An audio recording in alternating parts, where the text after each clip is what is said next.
प्रिय छात्रों, नमस्कार। आज हम आपको जो प्रश्न समझा रहे हैं वह प्रश्न एसएससी की परीक्षा में 2010 में आ चुका है और ये प्रश्न साझेदारी से संबंधित है। आज का प्रश्न है 5:6 के अनुपात में पूंजी लगाकर ए तथा बी साझे में कोई व्यापार करते हैं। 8 मास के बाद ए अपनी पूंजी वापस ले लेता है। यदि वर्ष के अंत में लाभ अंश 5:9 के अनुपात में हो तो बी ने अपनी पूंजी कितने समय के लिए निवेश की। क्लियर? तो देखिए, ऐसा है, ए और बी दो व्यक्ति हैं। इन्होंने व्यापार आरंभ किया। ए और बी की पूंजी में 5:6 का अनुपात दिया हुआ है। कुल पूंजी नहीं मालूम है। तो जैसा कि आपको हमने बताया था, यदि किसी एल्जेब्रिक कांस्टेंट से इसे आप मल्टीप्लाई कर दें और इसे मल्टीप्लाई कर दें तो ये ए की कुल पूंजी बन जाएगी और वो बी की कुल पूंजी बन जाएगी। तो इसी सिद्धांत के आधार पर हमने माना ए की पूंजी तो हमने मान ली 5x रुपया, हमने x से मल्टीप्लाई किया है, और बी की पूंजी मानी हमने तब 6x रुपया। 6 बाई नहीं मान सकते। जिस एल्जेब्रिक कांस्टेंट से आप ऊपर मल्टीप्लाई करेंगे, इसमें मल्टीप्लाई करेंगे, उसी से आपको इसमें मल्टीप्लाई करनी पड़ेगी। अब ए ने अपनी पूंजी जो थी वो 8 महीने तक तो व्यापार में लगी रहने दी, उसके बाद पूंजी निकाल ली। बी व्यापार चलाता रहा। उसके बाद साल के बाद में जब लाभ हुआ, उस लाभ का बंटवारा हुआ, तो लाभ का बंटवारा हुआ 5:9 के अनुपात में। इसका मतलब यह है कि लाभ में अगर 5 रुपये ए को मिलते हैं तो बी को 9 रुपये मिले होंगे। क्लियर? तो अब ये सब बातें जो दी गई हैं उनके आधार पर हमें यह ज्ञात करना है कि बी ने अपनी पूंजी कितने समय तक लगाई। तो चूंकि ए ने तो दिया हुआ है कि ए ने कितने महीने तक लगाई, तो हमने लिख दिया है ए ने अपनी पूंजी 8 मास तक लगाई और बी ने मालूम नहीं कितने मास तक लगाई, तो हमने मान लिया बी ने अपनी पूंजी 22 मास तक लगाई। अब ना तो इनकी पूंजियों में समानता है, उसने पूंजी कम लगाई है, उसने ज़्यादा लगाई है, उसने ज़्यादा लगाई है, उसने कम लगाई है। ना समय का हिसाब है, किसी ने 4 महीने लगाई, किसी ने 8 महीने लगाई, किसी ने 8 महीने लगाई, किसी ने 9 महीने लगाई। तो ये कैसे हिसाब लगाया जाएगा? तो ऐसी स्थिति में हम क्या करते हैं, उनकी पूंजियों को उनके उस समय से मल्टीप्लाई कर देते हैं जितने महीने तक उन्होंने पूंजी लगाई।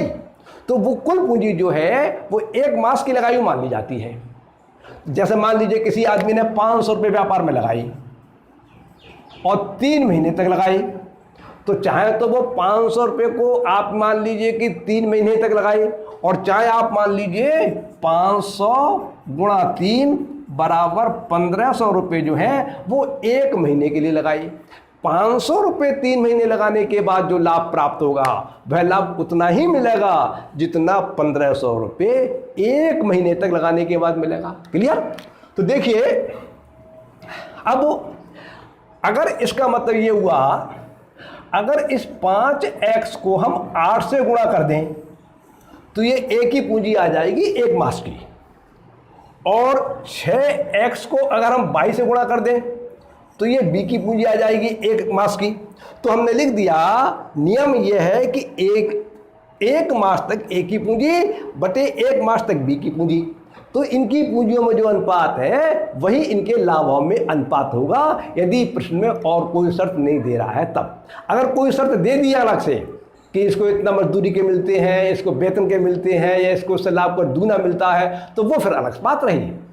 ठीक? तो इस तरह से ए का लाभ बटे बी का लाभ, जो 1 मास की पूंजी में इनका अनुपात होगा वही इनके लाभों में अनुपात होगा। तो अब ए की पूंजी कितनी 1 मास की? 5x गुणा 8, और बी की पूंजी कितनी 1 मास की? 6x गुणा 22। क्लियर? और ये आपके बराबर अनुपात दिया है लाभ का 5:9, तो 5:9 यहाँ लगा दिया।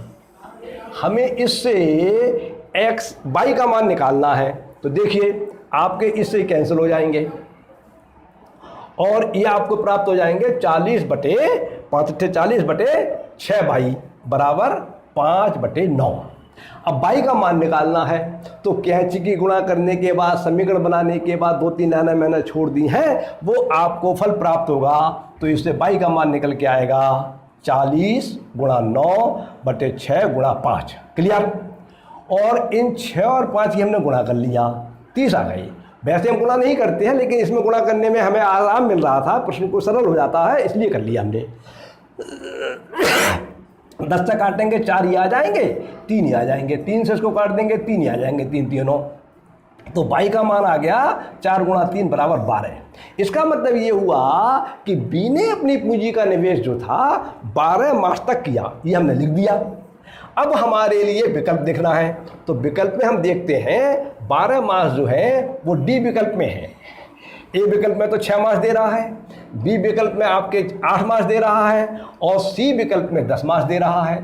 12 मास जो है वो डी विकल्प में दे रहा है, तो हम लिख देंगे बी स्मॉल बी बना डी विकल्प सत्य है उत्तर। इस प्रकार से ये आपका प्रश्न पूरा हो जाता है। अगली बार आपको हम कोई नया प्रश्न बताएंगे। जैसा कि आपसे हमने कहा है कि प्रतियोगी परीक्षाओं में जो प्रश्न आ चुके हैं उनमें से अधिक प्रश्नों को हम आपको हल करके दिखलाएंगे। उसी कड़ी में ये आपको आज का प्रश्न दिखलाया था। अब हम बात खत्म करते हैं, अगली बार पर किसी नए प्रश्न पर चर्चा होगी। नमस्कार।